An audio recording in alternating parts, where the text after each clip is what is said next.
Hi, welcome back. Well, there's some growing controversy this morning across America's highways. So U.S. truckers say they're being undercut by foreign drivers hauling freight illegally inside this country. This is a practice known as cabotage. By law, Mexican and Canadian drivers can bring freight across the border and back, but they aren't allowed to pick up deliveries within the states. So trucking advocates say these drivers are breaking the rules, and it's costing American drivers their jobs. Joining us now is Chris Spear. He's the president and CEO of the American Trucking Associations.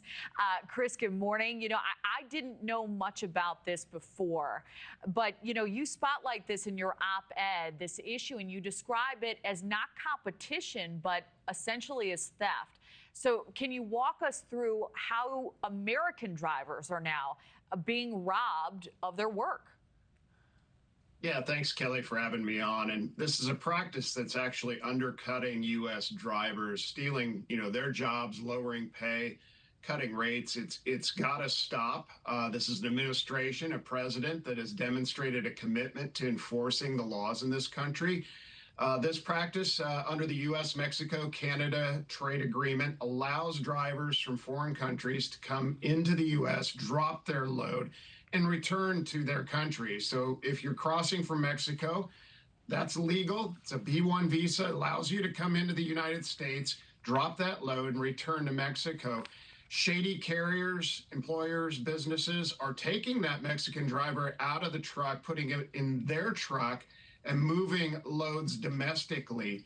That's illegal. It's cabotage. Those loads are reserved for U.S. drivers. It's a practice that has to stop. And I applaud this president and administration for getting tough on this illegal practice and enforcing the laws on the books.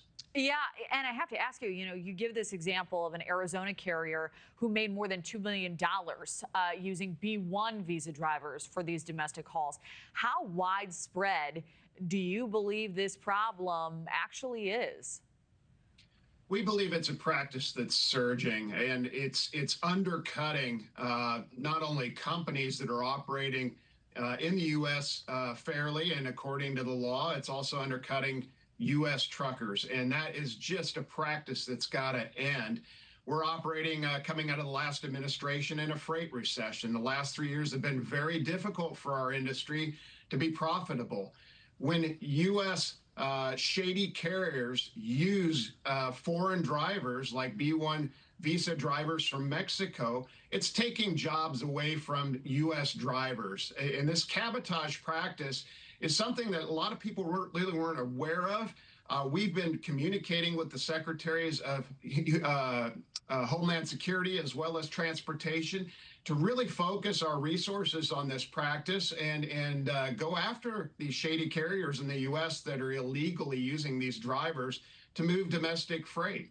Yeah, and I have to ask you, why do you believe American companies are willing to break the law this way?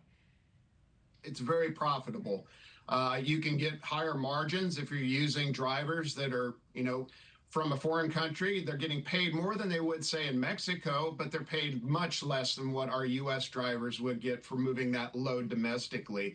So there's a profit there, and profit drives this practice.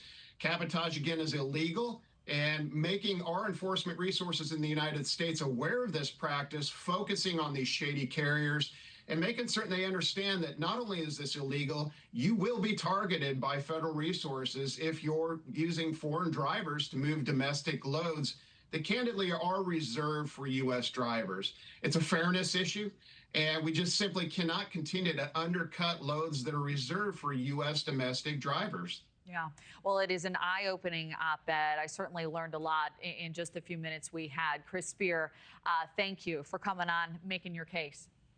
Thanks, Kelly, for having me.